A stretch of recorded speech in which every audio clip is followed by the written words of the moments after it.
what's up, y'all? This is Claire Dunn, and you're listening to TNCRadio.live.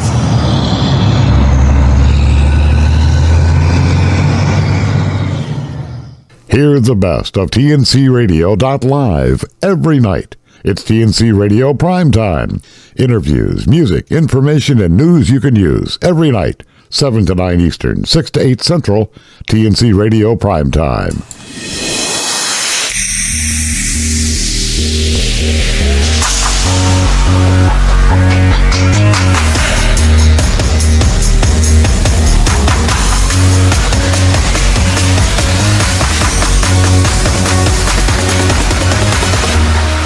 Welcome in TNC Radio.live. This is Keep On Talking.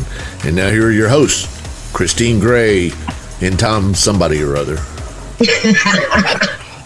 Well, this is Tom somebody or another. And Christine, why don't you introduce yourself a little bit more on what we're doing this week while I go look at my ID and try and figure out who I am. Well, so Tommy, here's what we're doing this week. We are discussing cooking in your truck. All the little gadgets that we add in, making sure that you have enough power to run healthy meals instead of the bad choices that all of us truck drivers love to make. That's the majority, I believe. That really is. And according to my ID, I am Tom Kirk, so I didn't need to go and make sure on that one. But, like you said, we're going to be talking cooking on the truck this week, the appliances that make our life easier. And this is an episode that quite a few people have been requesting. So hopefully everybody calls in tonight, 706-862-8620. That happens to spell out 706-TNC-0. We're glad to have your call tonight. We've got plenty of room for you. And we've got some familiar faces here, and we're hoping to have some new ones as well joining us here momentarily. In fact, we just had somebody who tried to call in, and I must have hit the wrong button. So, Nesta, if you're listening, could give us a call back, 706-862-8620. But let's start off with one of the people that inspired tonight's show. We've got Lisa Schmidt, because I happened to be looking the other day, and they had gotten a new microwave in the truck. And I was looking for a new microwave for my apartment, and I'd looked at this one. This one is nifty, and I'm kind of wondering if I should have got it out because it's a convection oven. I think it's an air fryer. I don't know what all it does, and I've heard some other drivers talking about this. Lisa, why don't you tell us what you've discovered? And I think you and Lee have already fallen in love with it. Yes, we have. Thanks for having me, Tom. Our microwave died about a month ago. And on the road, that's horrible if you don't have a microwave because, you need to be able to reheat leftovers, especially with two of us eating. It's really expensive. And I can usually get 2 meals out of one, so I always take a leftover and have that the next day. But so my girlfriend lives down by Greensburg, and she knew I was looking for one, and the specific one I was wanting was a Galant's 4-in-1. Because in addition to a microwave, an air fryer, and a convection oven, it also had a toaster oven. But it was also $300, almost $400, and it wouldn't fit in my spot with the microwave. So she's at Walmart one day. She's like, Lise, there's one here. It does this, it does this, it does this, and it's only $109. Should I get it? And I'm like, yes, because it will fit in my spot where my microwave was, because my dimensions are only 21 wide. But this one, microwaves, convection, and air fries. And we did a pizza last night on air fry, and it was crispy and chewy and perfect, not raw dough like the last microwave that said that it would cook pizzas. The night before, a couple nights before, we had the steak. It was fun to go grocery shopping because it's like, okay, I can actually make cookies in my truck now. So I bought the refrigerated dough, which I never use. So once I go home, I'll make homemade chocolate chip cookie dough and just bring it. But I just bought some this time to try. So hopefully tonight we'll get to do that. Well, that definitely does sound tasty. And if you're up here around the New Jersey, Philly area, bring me some cookies. I'm jealous. because I'm a decent cook. I don't bake. My baking, pretty much refrigerated dough is the limits of my baking.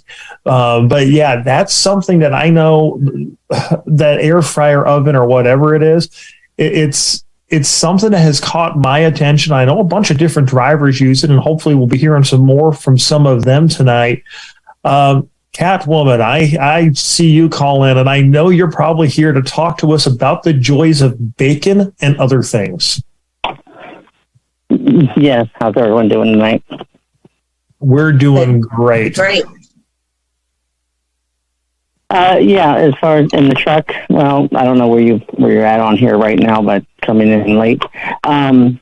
We had a truck fridge, a large one, and between the seats, and then we had another large one up top that would be our freezer. So that's how we had one for the refrigerator and one for the freezer. And let's see, cooking, obviously microwave. Oh, let's see, electric skillet, toaster, crock pot, and then one of the fryers, that came in later. But yeah, it was able to do just about everything in there. And the best of it for us, I would do it while he's driving. We wouldn't have to stop. So, and if we didn't bring meals from the house, I'm a big cook, and I always have leftovers. So I always made little, small meals in small containers, and we take those in the freezer too. So if we didn't have time to cook or too tired or something like that, we just pull one of those out, and I still have a homemade meal, in our containers, and do it that way. But yeah, I would cook anything going down the road. No, you couldn't do that, obviously. Road dogs, you'd have everything everywhere.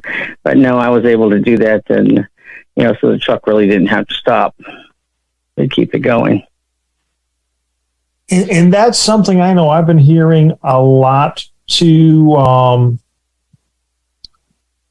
a lot of drivers saying here particularly since the start of the pandemic, where a lot of these restaurants have shut down that we used to stop at, or the hours in the last few weeks have gotten so weird, that it has reached a point where it's hard to find food, particularly if you're the night driver, much past 6, 7 o'clock at night. Good luck trying to find food. That is, unless you like roller hot dogs that looks like they were put on 3 weeks ago, or they were rejected by mummies, something like that, because they don't look good. And so that is a real problem out there that a lot of drivers are facing. And some of these appliances can be absolute lifesavers. I know back before inverters were real common in the trucks, and a lot of companies were restricting them, I got pretty good with that little lunchbox oven. Also the stove to go. And that, I think, I don't care if you're a truck driver, if you have a four-wheeler and you're just listening to the show, I think that's something that everybody should have it in their truck or their car for emergencies. Because if you get stuck someplace in the winter in the middle of nowhere, in an emergency, it can boil water. It's going to be slow, but you can boil water. You can heat food. You can do so many different things with it. And, you can take a can of soup as long as you vent it a little bit. You don't even have to take the soup out of the can. Putting a little water in there is handy, but I've cooked hot dogs in there. I've done a little bit of everything. I've even made cheesecake in those, roasts. You name it, I've made it. And the old saying is, when you can smell it, it's hot or it's done. And that really is the truth. And is it perfect for everything? No, but it sure works. And you can cook almost anything in there that doesn't require super high heat. You can do cakes, biscuits, you name it, you can do it. And that's one of the things that I think is just handy for everybody to have in their truck. But I think the one thing that a lot of drivers are doing now, that is essential, or at least has become essential for me, is a coffee maker of some kind. Because Keurig was a lifesaver. Amen. And actually, Christine, I know because of your situation at work, you're very limited because you do training as to how much appliances and stuff you can have on there. What are some of the things that you use or that you have maybe used in the past, whether it's a Keurig or whatever, that you found that's worked for you? Okay, so I mean, everybody knows that when we got hit for COVID, we had to come up with new plans, right? So we had to go back to throwing a microwave in the truck, even though I'm a trainer and I have to always have room for everybody else. I threw a microwave back in the truck and a lot of microwave meals. I don't have a refrigerator in my truck. The Keurig is a must. It's a single cup kind of option. I have space for that. I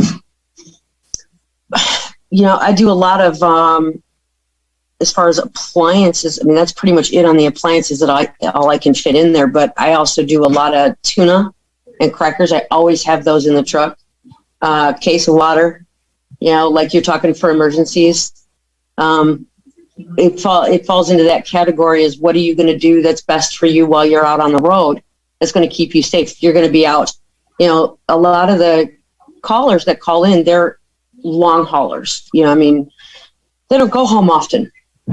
For those of us who have, gotten to the point where we're out 10 to, 14 days at a time, we don't have to keep as much in the truck, but, we're still keeping tools.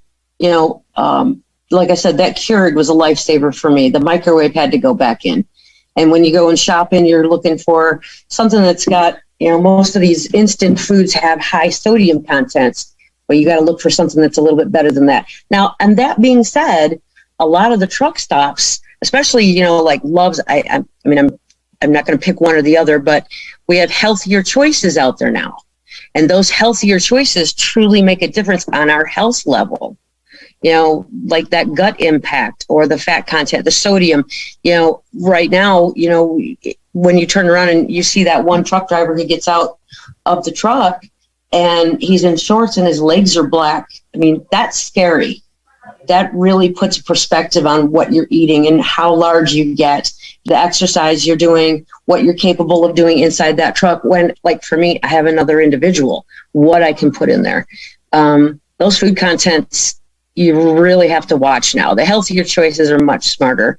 I think that overall, we've come so far in 25 plus years of what we're able to compact and put inside that truck to make us have those better choices or, convenient meals. If you're at a customer for 4 to 8 hours, you're able to do that.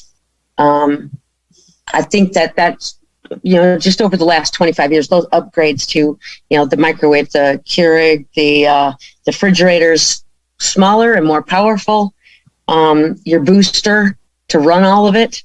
Yep. Everything has just come so far from so long ago. It really has. And we've got to take a break, but we're going to be back with more right after these messages. If you would like to join the conversation tonight, we still got plenty of room for you. 706-862-8620. That's 706-862-8620. We'll be back right after this. Keep your ears on.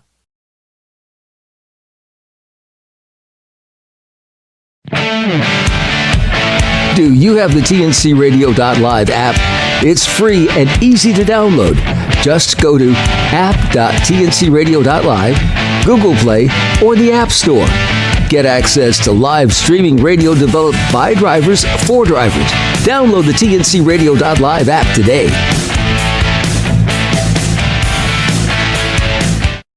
This infoblog on tncradio.live is brought to you by the Truckers Network at app.thetruckersnetwork.net. 4 things truck drivers need to know about motor truck cargo insurance. Motor truck cargo legal liability insurance, also referred to as cargo insurance, covers the loss or damage to the freight you're hauling. When hauling cargo, there's always a risk that it could be damaged or stolen. While there are no legal requirements to have cargo insurance, it is highly recommended to better protect yourself and the goods you're hauling. What is cargo insurance? Cargo insurance protects you from financial loss if the freight you're hauling gets damaged or lost. In the event of an accident, cargo insurance pays for the amount you're insured for only if the event is covered. Cargo damage resulting from collision, accidents, fire, and spoilage are examples of covered events in most cargo policies. Benefits of cargo insurance. When hauling cargo, Someone's paying you to safely deliver someone's assets from point A to point B. The main benefit of motor truck cargo insurance is that you reduce financial loss if the cargo you're hauling gets damaged. Also, purchasing cargo insurance gives you a peace of mind knowing that you're covered if your cargo gets damaged. How is cargo premium determined?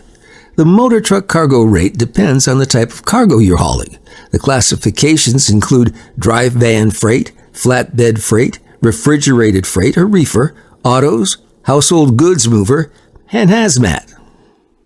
As there are many different cargo classifications for a motor carrier, discuss with your agent the type of freight you intend on hauling. Insurance carriers generally classify motor carriers with the highest commodities hauled. So even if you only intend to haul autos 5% of the time and 95% of the time flatbed freight, your premium will be based on an auto hauler. This is why it's so important to talk with your agent about everything you'll be hauling. This ensures that the policy is written the correct way and excludes nothing that you intend to haul. Nobody wants to be stuck with a cargo claim commodity that's not covered under their policy. Please note that the coverages, limits, and explanations of coverages mentioned here can differ with every motor truck cargo policy depending on the type of cargo hauled and carrier requirements. Please discuss what is included and what can be added on or endorsed to your policy or quote with your current agent. What limits are you required to carry? There are many factors that determine the cargo limit a motor carrier should carry. Unlike commercial auto liability, generally the shipper who owns the freight will provide you with a minimum limit required to haul a load for them, not the federal government.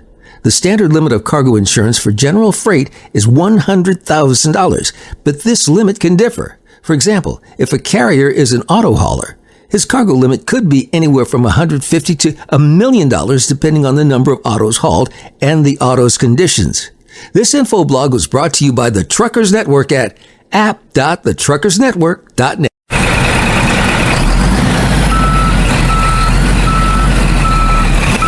I'm Ron Samuels. We put it in reverse gear so you can enjoy the history of popular music and hear the soundtrack of life Wednesdays at 8 Eastern and 7 Central right after the train station on tncradio.live.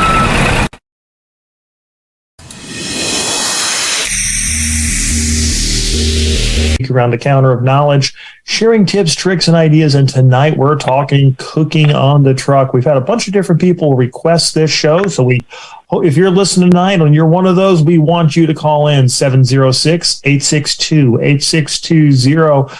And we were talking about some of the things you can do on the truck and not do. And Catwoman, I know you said there's almost, you can't think of anything that you can't make on the truck. I have two things, and maybe nowadays with some of the newer appliances, the convection ovens you can get in the truck. But back when I was actively cooking on the truck, I found two things that I couldn't make on the truck.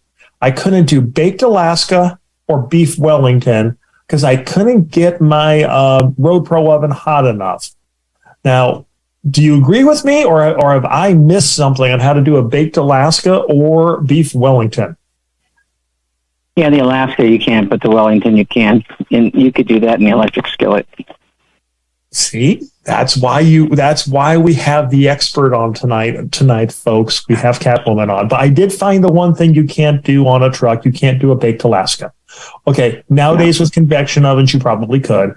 But 5-6 years ago, before they became common, that was a problem. But one of the things Christine was talking about, which is probably the most overlooked thing in the truck, is the power inverter. If you don't have a good power inverter, half this stuff we're talking about won't work. You need at least a 1,500 watt inverter, preferably 1,800 or higher if your company will let you. A lot of companies now are putting in 1,800, 2,000 watt inverters. And there's two kinds out there. There's what they call a modified sine wave, which is what you're going to find in most truck stops and readily available, and a pure sine wave. And if you have a choice, get a pure sine wave. They're more expensive, but they're going to be just like what you're going to, your electrical power at home, because those pure sine wave inverters, they work on just about everything. Those modified sine wave inverters, there's certain appliances and weird things like heating pads, electric fans that won't work. So yeah, definitely going ahead and getting yourself a really good inverter.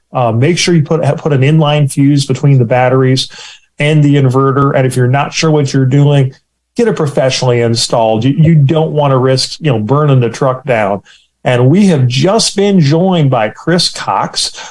He is one of the members of Big Truck Cooking. How are you doing tonight, Chris? Really good. How about yourself, Tom? Hey, we're doing good. Trying to make everybody hungry tonight. We've got some of our regulars on, and Christine Gray, and we've been talking about some of the appliances. And one of the things that inspired tonight's show is Lisa Schmidt. Her and her husband Lee have been out there for a while. They just got one of those newfangled Galan's microwave air fryer combos, and I know that's becoming more popular in some of the cooking groups. What are some of the appliances that you guys are finding the drivers like, and maybe some of the dishes that they like cooking? Well, I'll tell you, the Galan's 3-in-1 is by far the most popular. And then there's the Instapot, which runs a close second. Those two make up probably the majority of the posts that we see.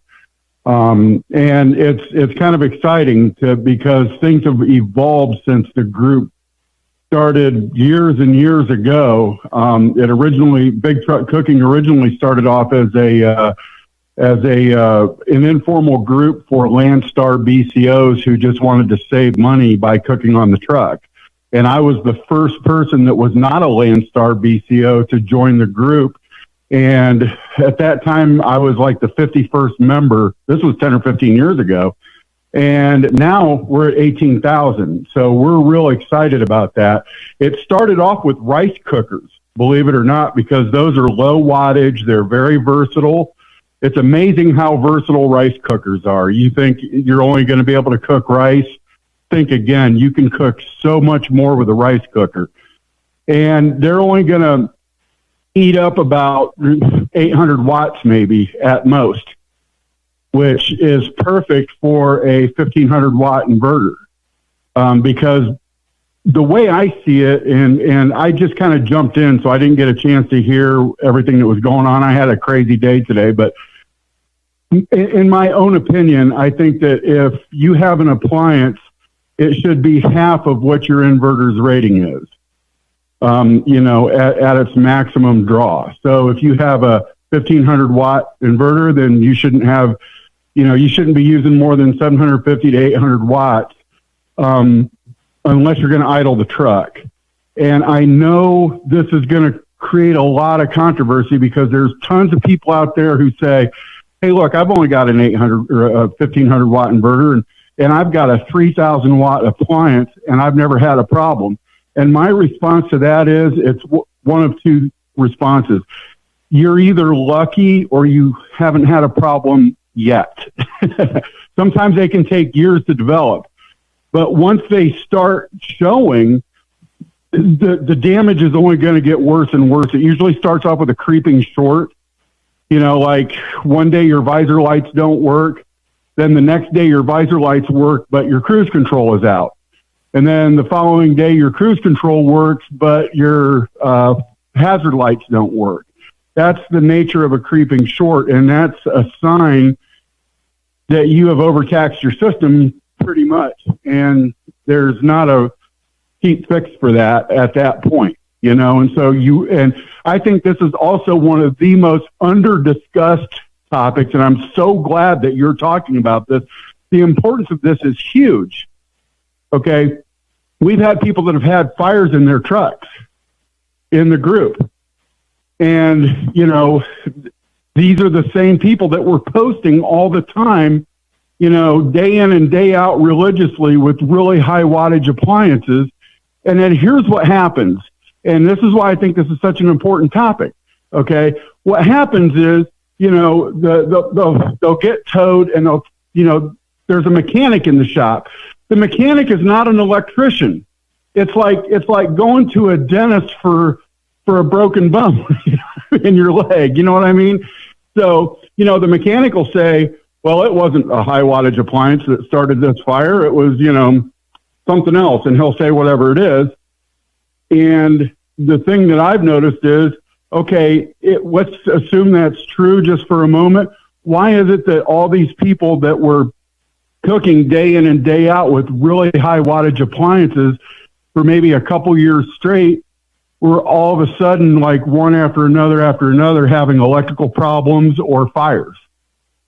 The mechanic's wrong. That's the only thing I can think of. And he makes, go ahead.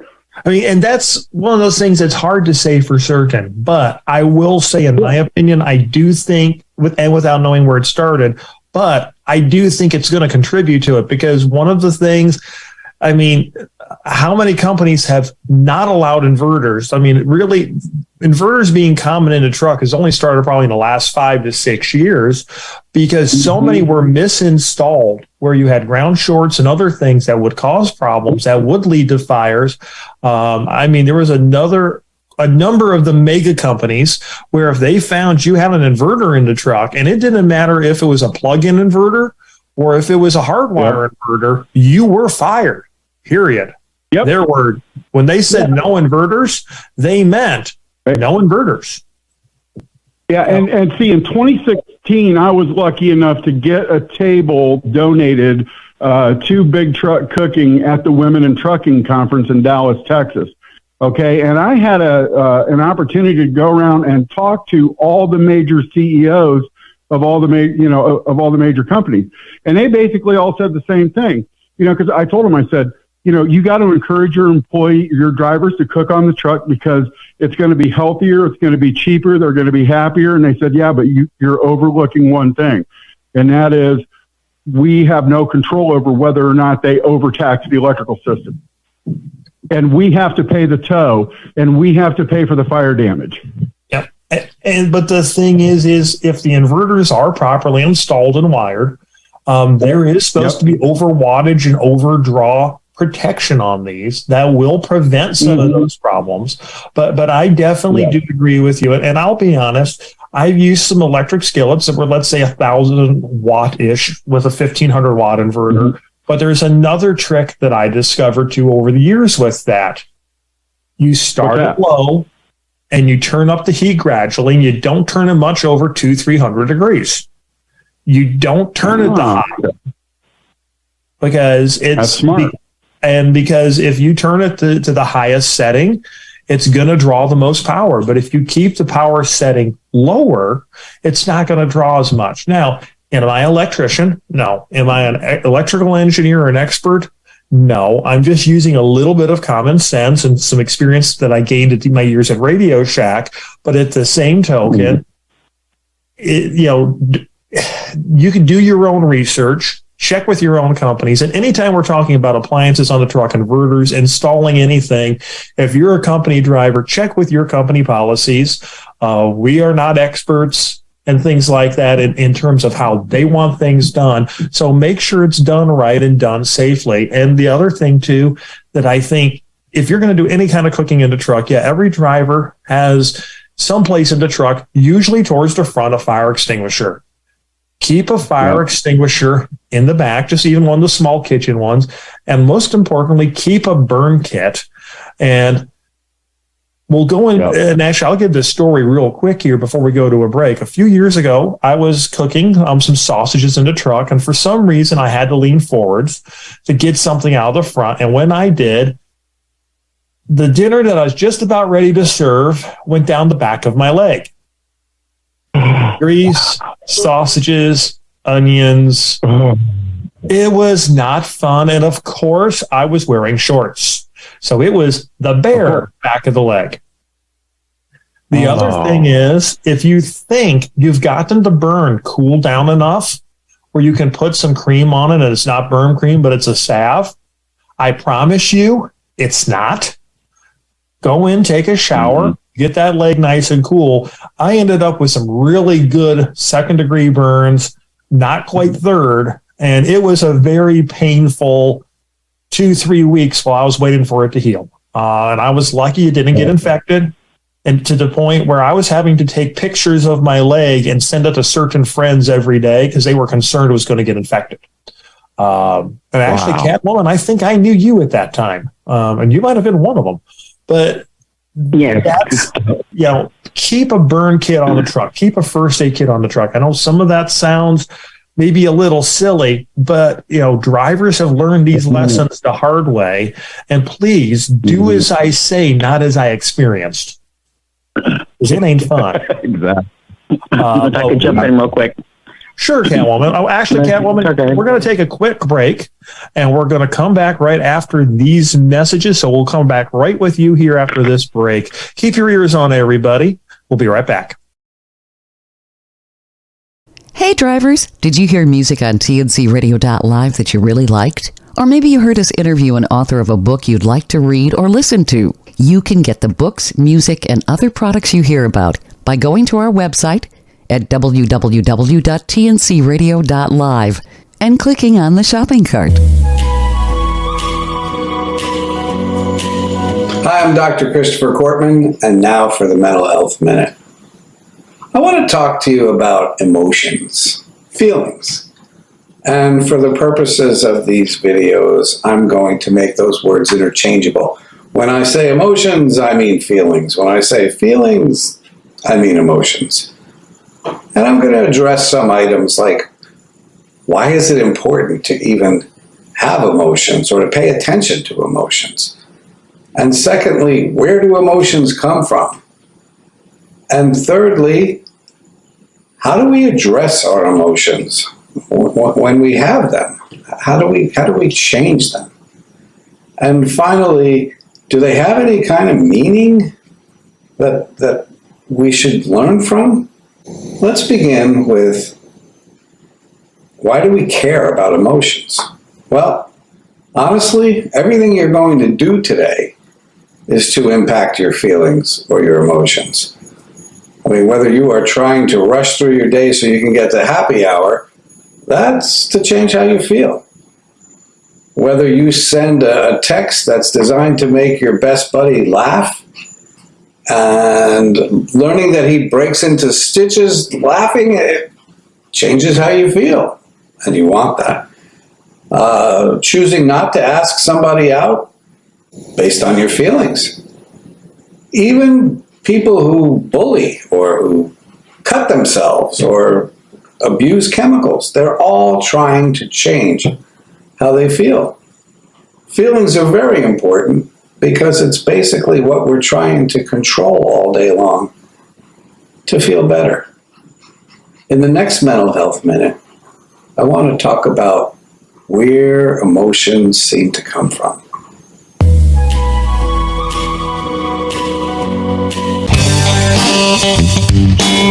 Be sure to catch the Truckers Network radio show with your host, Shelley Johnson, weekdays at 3 p.m. Central, 4 p.m. Eastern, right here on tncradio.live.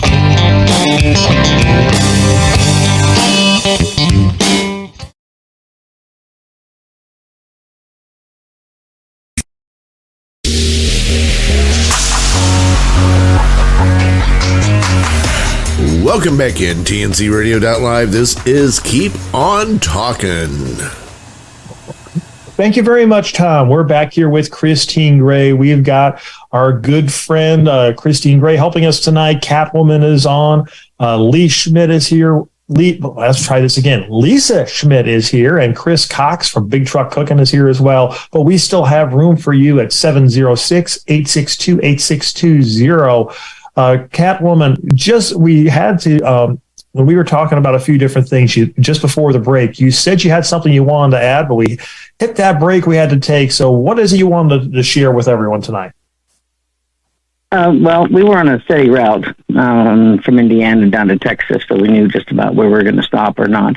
But, we always kept stuff on there for every cooking situation, barbecue grill, plus the other appliances, extension cords, long one. Dennis always kept the long one. And some of the places, if you didn't want to use your inverter, or if you don't have an inverter, you just take your appliances. And most of the places that you go to usually have outside outlets.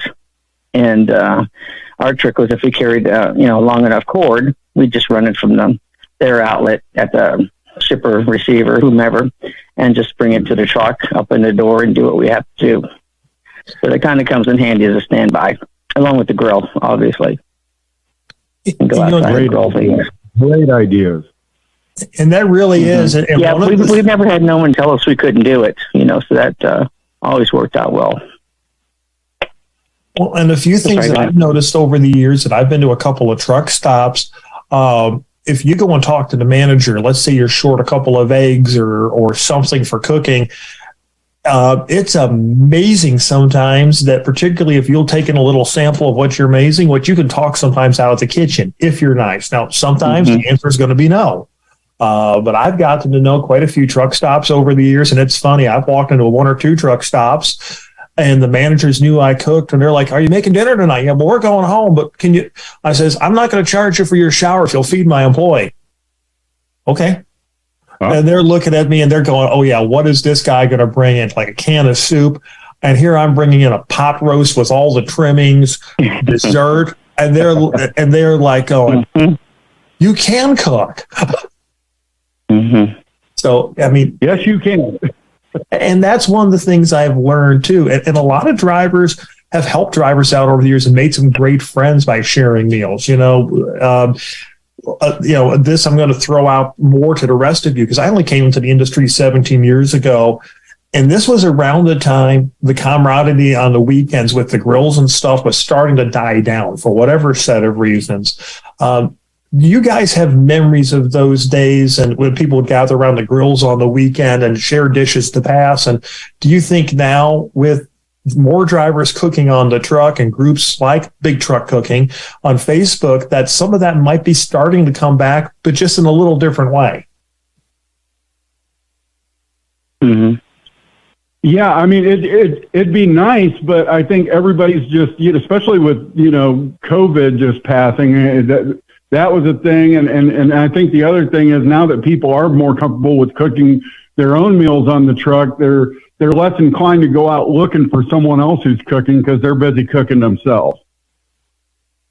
And I think that's true. I think the only time you really see the grilling and the sharing of meals like that is at events like the Joplin Truck Show, 4-state trucks, Chrome Shop Mafia events, or Mid-America, or some of the bigger shows where people do get together and, for lack of a better term, tailgate in the parking lots. And it turns almost into kind of an informal church covered dish supper where everybody kind of runs to their truck and whips up something there, and they all gather at somebody's truck and brings a dish to pass, so to speak. I think that's my favorite part of the truck show. It's out in the trucker's lot. Who's cooking what? It is. And actually, one of the things that is probably worth bringing up this year is Matt's is doing the truck parking. They're now calling it Cardinal Stadium parking rather than the Papa John's lot. But it's at the same location there. And you can get more information on where it's at truckingshow.com. But one of the big changes that's happened is the tents, like the Because We Can Cafe, due to city regulations and other things, they're no longer able to do that. It's basically people doing tailgating, nothing formal, no catering type stuff like was done in the past. It's just drivers kind of working together to do informal things for each other, which it's nice in its own way. But some of those bigger things that drivers used to do, I know, are definitely going to be missed by a lot of us. But that's one of the changes that has had to happen, unfortunately, for a variety of reasons. But if you want to learn more about the truck parking, the rules, what you can and can't do, truckingshow.com. And if you look at the top there, you can find all the rules for the truck parking. But one thing that I do want to bring up is we've got some VIP passes. If you would like to go to the Mid-America Truck Show and get a VIP pass, email info@tncradio.live, info@tncradio.live. IBI Security Transport has provided a number of those that will be available. So if you email us at the radio station, we'll get you connected to them and try to get you connected with a VIP pass for the truck show. You can also meet Tom Kelly, myself, and the other TNC hosts that are able to make it. They'll be at the IBI Security Transport booth 69077 in the West Wing throughout the show. So stop by, say hello, learn a little bit about the station and IBI Transport. But, kind of getting back to that, Chris, question for you. What ways do you think COVID has changed how drivers are eating and cooking now? Well, I think the biggest thing is, I've got to be careful on how I say this, but the advent of VIP parking, I think, has kind of driven a lot of drivers to overnight do their 10-hour break at a grocery store like Walmart or any other type of grocery store that might allow a big truck if you ask nice enough. I've done that so much. And I've also, if you drive for a company that doesn't mind you parking on an on-ramp or, in a parking lot, say at an abandoned factory in a industrial park or something like that. I've done that a lot too, because I don't have to wake up and walk into a truck stop and order bacon and eggs from their sit-down restaurant. I've got it on the truck. In fact, that's why I got involved in big truck cooking. But I know you've got to be careful about, how you position that. Like you said, though, earlier, if you do run out of ingredients, you can go to a sit-down restaurant and, ask maybe to buy some or see if they'll give them to you. And if they're nice, they'll either sell them to you for cheap or outright give them to you. And so that's an advantage to parking at a big name truck stop, amongst the other things such as the laundry and showers. Let's don't forget about all that. So I don't want to exclude, the big name truck stops that have the VIP parking. But this is a change, though. I think that people are parking in other places besides where they can wake up and walk over to a sit-down restaurant. Well, I think one of the changes that I noticed before I came off the road in November was most of the restaurants had to shut down during the pandemic. We know that. We know the basic reasons as to why. But then it seemed like during the aftermath of the pandemic, more and more people stopped eating in the truck stop, or I should say stop. The more and more restaurants started having staffing issues, supply issues, and started closing earlier if they were open at all. You could walk into truck stops that had the big name fast food chains that were traditionally 24 hours a day, and you'd go into one going, okay, at least I can get something to eat here, and they were closed. And they were used to, even during the pandemic, they almost were never closed. So that's one of the changes I've also seen too. And I do think that the paid and reserve parking has had some impact on it, but I think ELDs have had a bigger impact, and that's a whole nother conversation for another night. But I think ELDs have also had an impact because it's forcing more drivers to run during the same basic hours or run very similar schedules because of how strict the clock is. And I'm not saying people should have ran illegally or whatever, but you did notice a little bit more variations in schedules pre-ELDs in the way that they're utilized now. So I think there's a bunch of reasons for it. But yeah, definitely having options to eat out there in different ways and using some of these appliances, is a huge asset on the truck. And we're going to come back here in just a few more minutes, wrap up the show, talk about some of the other things that are coming on tonight. But anyways, everybody, we thank you for joining us so far. We've got just a little bit more for you coming right up. Keep your ears on. We'll be back right after this.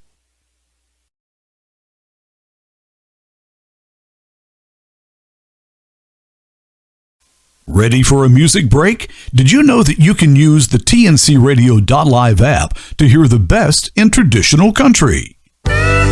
Traditional country, the good stuff from the 50s and 60s and on. Traditional country is more than a time period. It's a style and approach to music that we cherish. We have an incredible collection of songs that define country music and also sprinkle in some Western music, cowboy music, bluegrass, Americana, and country gospel. Our TRUSA president and country Western music icon, Rex Allen Jr., also hosts an hour of music and memories. At TRUSA, we have a heart for the road and the heritage of country music. Wherever you roam, we hope you'll take us with you. Enjoy the ride on Truckers Radio USA. To listen to TRUSA Radio on the TNCRadio.live app, just click on the music button. and then TRUSA. This info blog on tncradio.live is brought to you by the Truckers Network at app.thetruckersnetwork.net. Everything truck drivers need to know about sleep apnea. Sleep apnea is an issue that affects 1 out of 3 truck drivers.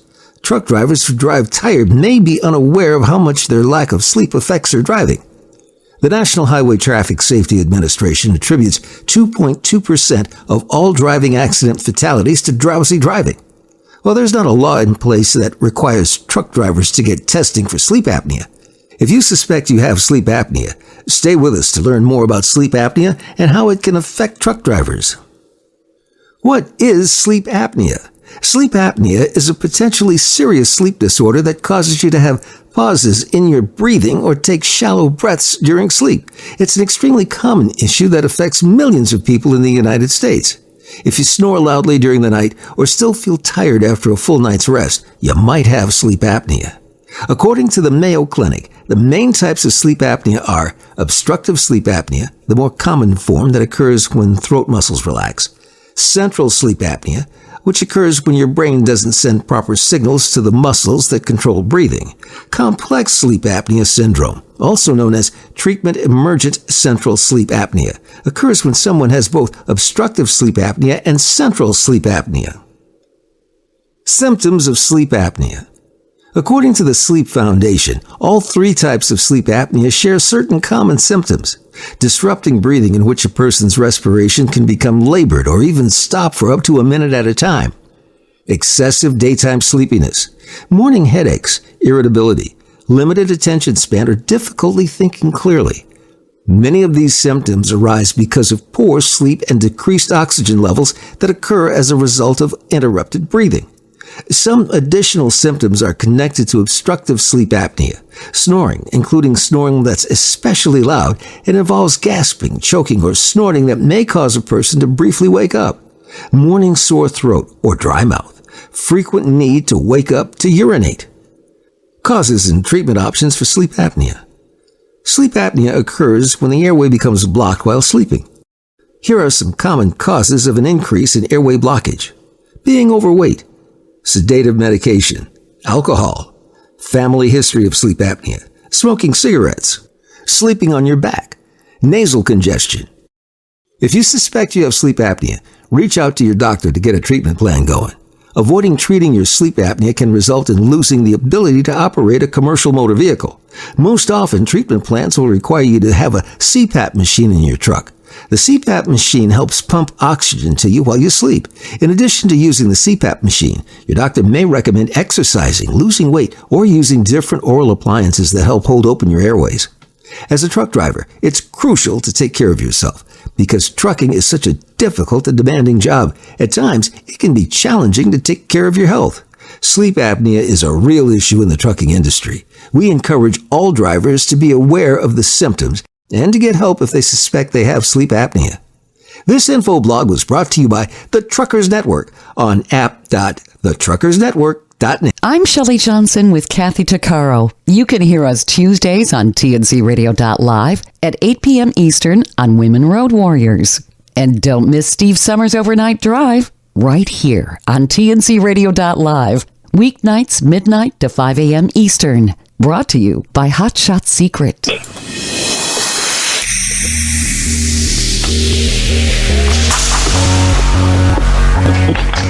Welcome back in TNCRadio.live. This is Keep On Talking. Here are Tom and Christine. Hey, thank you very much, everybody. We've had a lot of fun tonight talking a little bit about cooking on the truck appliances, especially the importance of having a good inverter and making sure it's safe. And Lisa had to drop off here during the break. Lisa, thank you so much for calling and being one of the ones that inspired us with that Galans oven. And I know Chris has talked a little bit more about it. But I think the one thing that everybody can agree on tonight, drivers, it may sound weird, face food insecurity to some extent because you don't necessarily know when you're going to be able to get a good meal. I mean, usually you can find food at the truck stops. It might be a roller dog of questionable age because some of those look like they've been out for 2 or 3 years. It might be potato chips. It might be this. It could be something better. But when you do have the option to cook on the truck, whether it's with a 12-volt appliance like the lunchbox oven or a crock pot or whatever it is, or the more home appliances that a lot of people are used to, at the end of the day, it makes a huge difference there. And actually, one of the things we were talking about during the last break that I want to bring up, and I want to thank our vast and unpaid research department of retired NASA scientists hiding in Tom Kelly's basement for this information. A lot of people will remember the Cardinal Stadium, a.k.a. Papa John's Cardinal Stadium, for years down there in Louisville. It is now officially called the L&N Federal Credit Union Stadium, or Cardinal Stadium, depending on who it is. So if you see some of those names down there when you're looking for the parking lot, that's what you're looking for. The football stadium, Cardinal Stadium, L&N Federal Credit Union Stadium. But if you go to truckingshow.com, that's the official website for the Mid-America Trucking Show. It has all the information on how to get into the parking lot, which entrance you're supposed to use, which is the D entrance, all that kind of information there. The hours of the lots are open, the parking shuttle for going to and from the truck show, all that good stuff that you need to know about Mid-America is going to be there. And once again, if you'd like to get some VIP passes courtesy of IBI Transport, you can email info@tncradio.live. But kind of getting back to that, what was kind of wrapping things up with here tonight, Christine, you even said it, even carrying simple things like crackers, tuna, peanut butter can get you through a pickle. But the thing is, you have options now as drivers. We don't have to worry about food insecurity, maybe in the way that we once did, if we take more control. Catwoman, I'm going to throw it to you for a second. What are the 2 or 3 things you would recommend that every driver has on their truck in terms of maybe a simple cooking appliance and just a couple of staples, whether it's for regular cooking or emergencies? Well, I would say definitely a crock pot. Because if you're a solo driver, you can prepare everything you want in that crock pot. Obviously, secure it, and then your meal's cooking as you're going down the road. So when you stop, you're ready for your break. Your food's probably done. As far as staples, well, obviously canned soups and that if you needed something like that, like she had suggested, tuna fish and things like that. And try to know your route, ahead of time. For stores and stuff like that to stop to get fresh food, fresh vegetables. And make sure you check with the managers. A lot of them, like he said, will let you park there if you go in and ask them nice and tell them you're not staying, you just want to shop, and get what you need and get down the road.